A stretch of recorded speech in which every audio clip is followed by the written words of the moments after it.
언제 봐도 좋은 방송, 누구랑 봐도 좋은 방송. 안녕하세요. 호감게임TV의 호감입니다. 오늘 여러분들과 함께 플레이 해볼 게임은요, 원시도입니다. 이 타이틀 장면이 굉장히 기억에 남아있죠. 일단 게임을 플레이하면서 이야기를 계속 해보도록 할게요.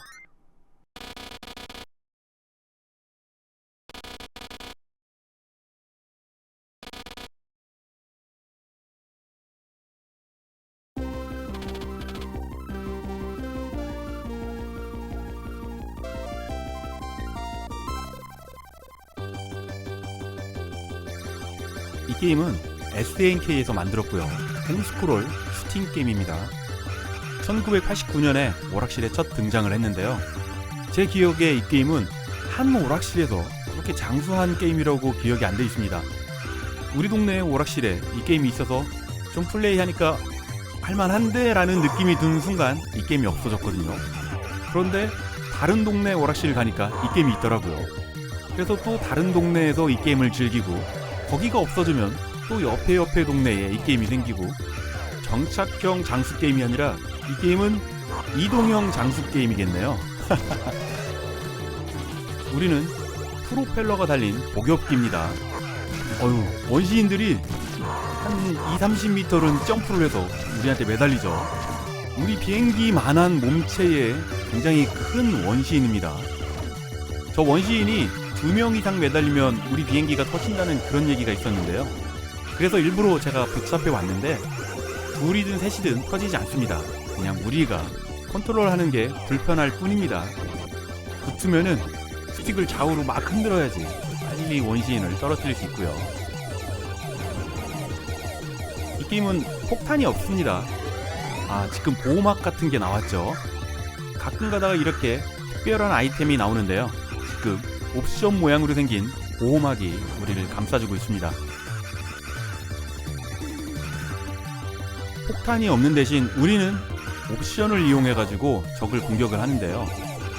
옵션이 어느 위치에 있느냐에 따라 공격 방법이 달라집니다. 5시 방향, 이 방법은 거의 사용을 안 하셨을 겁니다. 위력이야 둘째치고 연사력이 너무 떨어지니까 너무 불편하고요. 5시, 7시 두 가지 방향 똑같은 공격 방법인데, 떨어지는 연사력 때문에 아무튼 두 가지 다 우리들에게는 버림받은 공격 방법입니다. 오히려 6시나 12시 방향, 이렇게 아래 방향을 공격하는 게 훨씬 속편하고 연사도 좋고요. 범위도 넓고.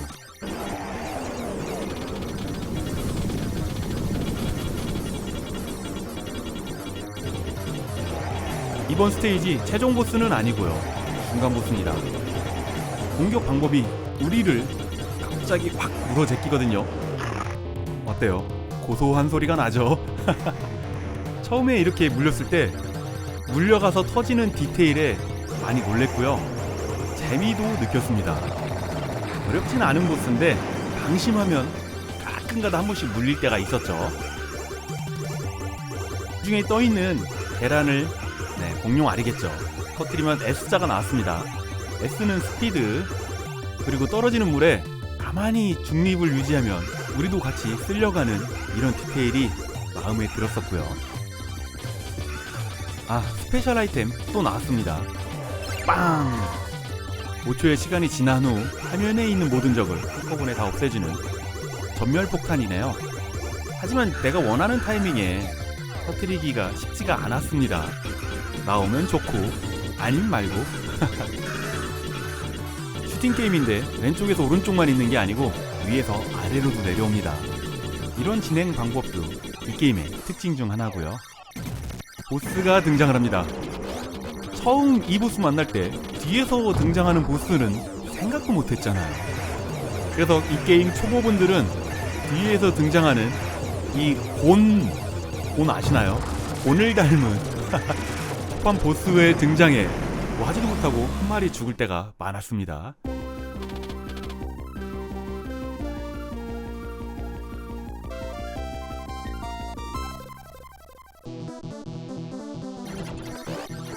첫 번째 스테이지는 숲이었다면 두 번째 스테이지는 하늘입니다.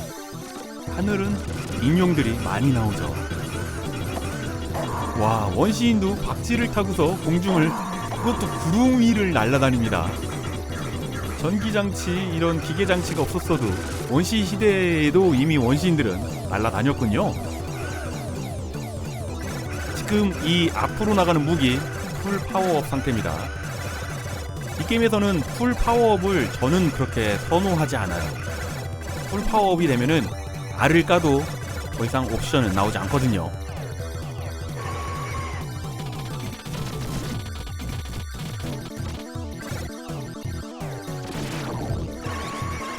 보스는 람포링쿠스라고 하는데, 그 당시 우리는 이런 날아다니는 공룡은 익룡이라는 이름 하나로 퉁 쳐버렸죠.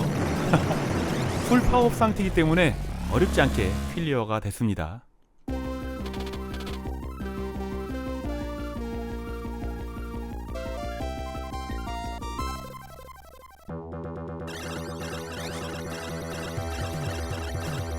이번 스테이지는 바닷가고요. 옵션을 보시면은 색깔이 빨갛지가 않고 물이 좀 많이 빠진 칙칙한 색이 됐습니다. 옵션이 무적이 아니에요. 내구도가 있습니다. 풀 파워업을 하면은 옵션이 더 이상 내구도 회복을 할 수가 없거든요. 아까 처음에 나온 보호막 같은 그런 아이템을 먹지 않는 이상은 우리의 옵션 내구도는 회복을 할 수가 없어요. 그렇기 때문에 제가 풀 파워업을 그렇게 선호하지 않고요.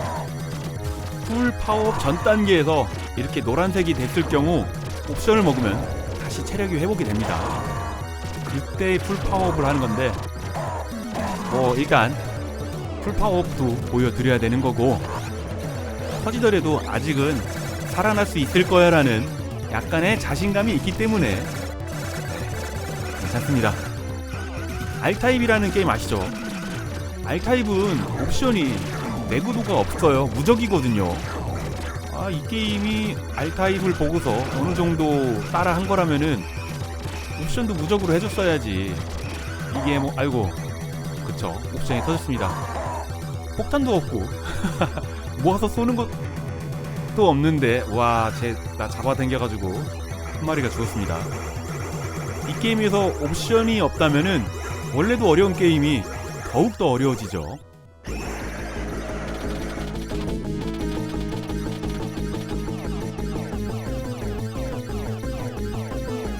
이 보스는 공룡이 아닙니다. 그냥 이 게임 속 가상의 공룡인데요.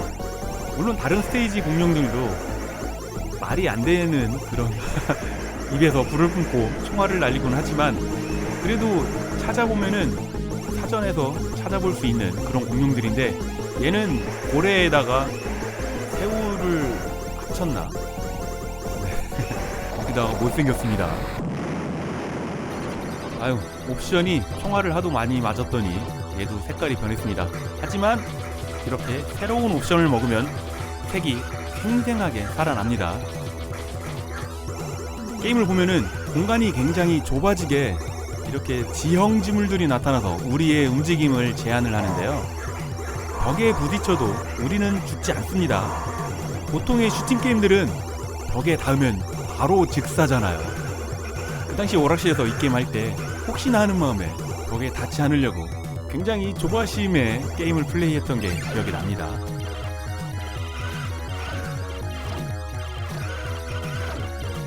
이 게임이 색감이 굉장히 화려하고요. 소년들이 좋아하는 공룡이 등장을 하면서 사운드도 게임과 잘 어울리게 화려합니다. 2인용 하면은 굉장히 정신없는 게임이긴 한데, 이거 어떻게 피했는지 저도 모르겠네요.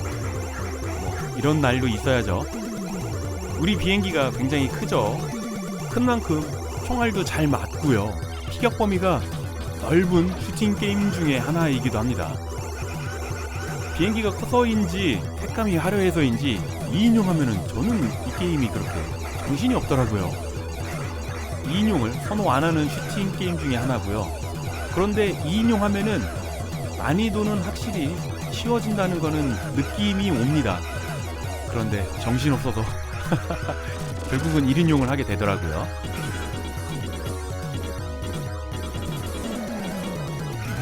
제가 플레이하는 버전은 한글 버전이잖아요. 한국에 빅터, 김갑한 회장님이 계시던 빅터에서 한글화를 한 게임입니다. 그런데 저는 오락실에서 한글화된 원시도 게임을 본 기억이 없어요.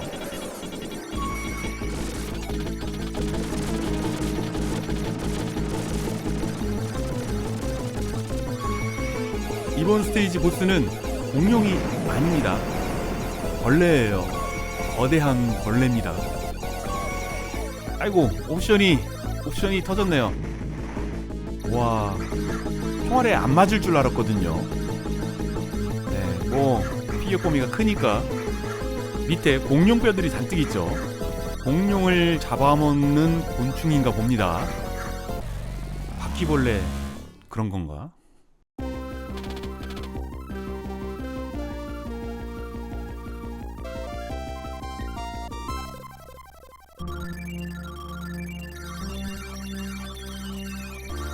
물속이라서 그런지 부격기를 안 타고 잠수함을 타고 이번 스테이지는 진행을 합니다. 이 게임의 한자로 적힌 제목은 원시도. 그 당시 오락실에서도 이 게임은 원시도라고 우리가 불렀습니다. 한자 제목의 오락실 게임들은 거의 틀림이 없이 제목 그대로 불렸죠. 게임의 영어 제목은 프리 히스테릭 아일, 작게 1930 숫자 붙어 있었고요. 우리말로 번역하면 1930년 선사시대 섬이란 제목이죠. 네, 게임의 스토리 말씀드리려고 영어 제목을 말한 거고요. 게임의 스토리는요, 과거에 1930년대에 어느 작은 섬 근처에서 선박이랑 비행기가 자꾸 없어지고 사고가 나는 겁니다.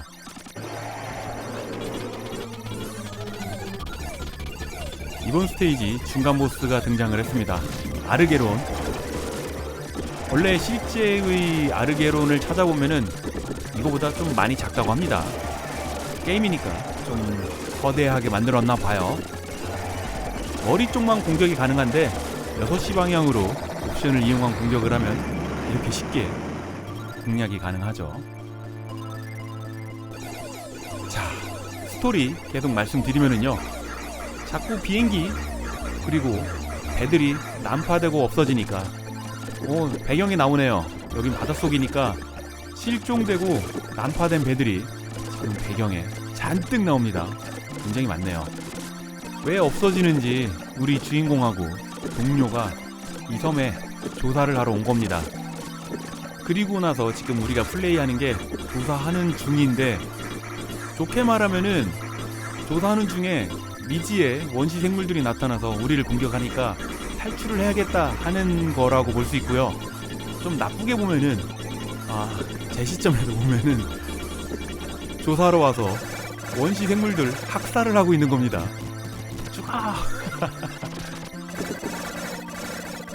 이때 당시 우리들은 오락실에서 이 게임 봤을 때 버뮤다 삼각지대를 배경으로 게임을 만들었구나 라고 생각을, 저만 한 건 아니죠. 다들 하셨을 거라고 생각을 하는데요.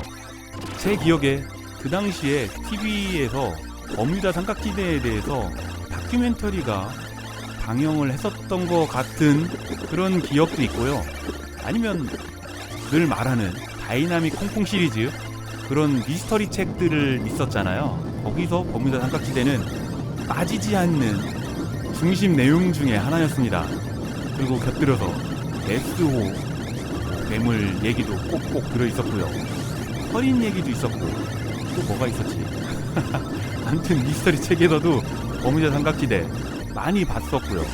월간 만화 잡지 보물섬, 아니면 소년동화, 그런 잡지에서도 꽤나 한때 유행했던 소재 중에 하나인 걸로 기억을 합니다.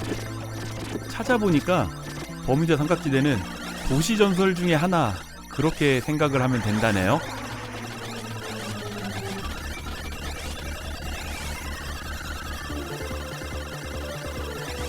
여기는 바닷속에서도 깊은 심해, 보스는 암모나이트입니다. 공격 방법은 어떻게 보면은 첫판 보스 목 쭉 늘어나서 우리를 공격하는 거랑 비슷하긴 한데, 촉수가 멀리서 천천히 오다가 갑자기 휙 빨라지거든요. 그런 패턴이 더 피하기가 어렵고요. 그리고 총알도 훨씬 많이 나오긴 합니다. 하지만 풀 파워업 상태에서는 어느 정도는 빠르게 클리어를 할 수 있으니까, 오래 걸리면은 어려운 보스인데 빠르게 클리어하니까 만만한 보스가 됐죠.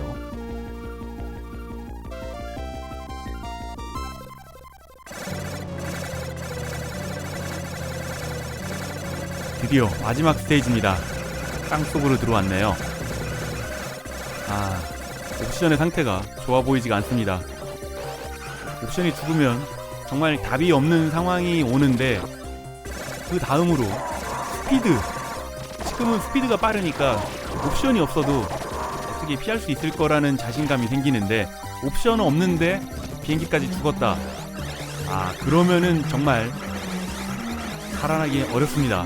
안 죽어야 됩니다. 우리 앞에 날아다니는 뭔가 리버 같이 생겼죠.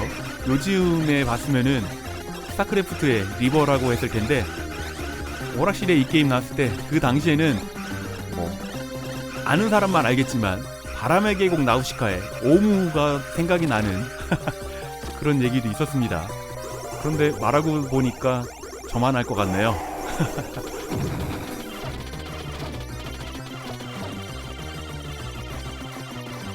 최종전 가는 마지막 길목 중간 보스 스테고사우루스. 점프를 뛰면서 볼을 날리고요. 점프 후 착지할 때는 그 진동으로 천장에 종유석, 동굴이니까 종유석들이 떨어집니다. 자꾸 우리에게 등짝을 보여주는 스테고사우루스인데, 몸은 스테고사우루스 맞거든요. 하지만 얼굴은 좀 이상한 애 얼굴을 갖다 놨습니다.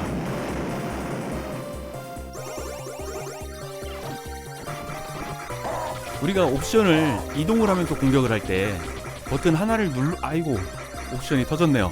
자, 옵션 나와라. 스피드 말고 옵션. 그래, 다행히 한가한 타이밍에 옵션이 나와줘서 땡큐입니다. 우리가 옵션을 원하는 공격 방향을 찾으려면은 버튼을 한 번씩 누르면은 한 칸씩 이동을 하잖아요, 시계 방향으로. 그런데 내가 만약에 6시 공격을 하려고 버튼을 막 누르는데 실수로 한 칸을 더 눌러서 7시로 갔다. 그러면은 다시 한 바퀴를 돌려야 되잖아요. 긴박한 상황에서는 굉장히 당황스럽습니다. 방향 돌리랴, 적들 총알 피하랴, 총알 버튼은 연사도 아니잖아요. 또 막 눌러주면서 그러다가 죽는 겁니다. 다행스러운 거는 이 게임은 적들이 등장하는 패턴이 일정합니다. 그러니까 외우면은 돼요. 그러니까 게임을 많이 해서 적들이 어느 타이밍에 어디서 나타난다는 거를 외워뒀으면은 옵션의 방향을 미리미리 바꿔놓으면 되는 겁니다. 하지만 우리 주머니가 그렇게 두둑하지 않았던 소년들은 암기하는 게 쉽지가 않았죠. 열심히 구경을 해서 형들 할 때 암기를 해놔야지 됩니다. 저는 구구단 외우는 것보다 이 게임 패턴 외우는 게 더 쉬운 것 같아요. 죽으면 어떻게 하니? 얘네들이 우리를 계속 따라다니죠. 불꽃도 아닌데 불벌레인가? 우리를 굉장히 열심히 쫓아다니는데 오히려 스피드가 빠른 것보다 없는 게 조금 더 편하게 피하지 않았을까라고 생각을 합니다. 리버가 반부대는 나왔네요. 드디어 최종 보스가 등장을 했습니다. 티라노사우루스.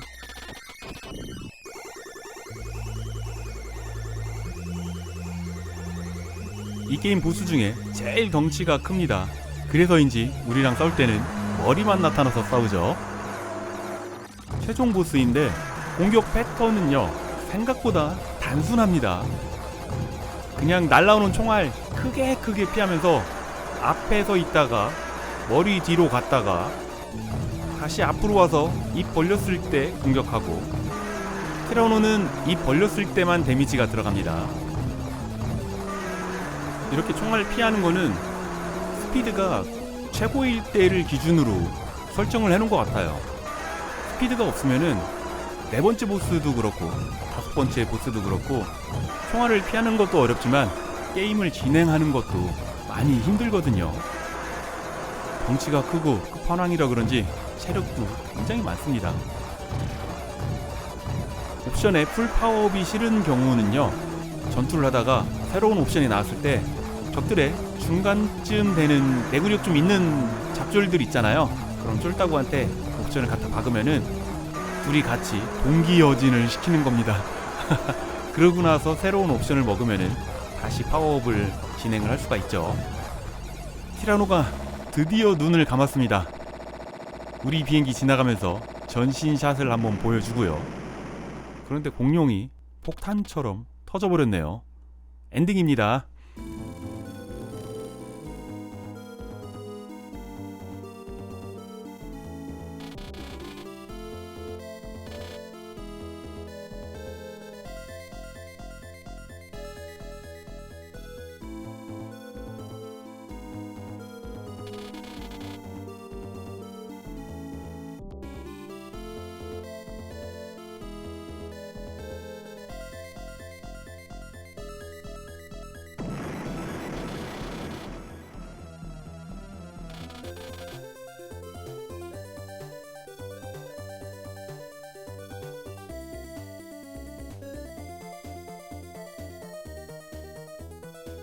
엔딩이 굉장히 입맛이 쓰죠? 주인공들이 집에 가는 게 아니고 공중에서 운명을 맞이했습니다.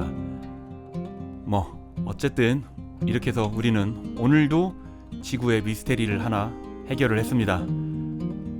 오늘도 귀중한 시간 내주셔가지고요, 호강게임TV를 봐주셔서 정말 감사합니다. 호강게임TV를 봐주시는 모든 분들 언제나 하시는 일 술술술술 풀리기를 제가 늘 바라고 있는 거 아시죠?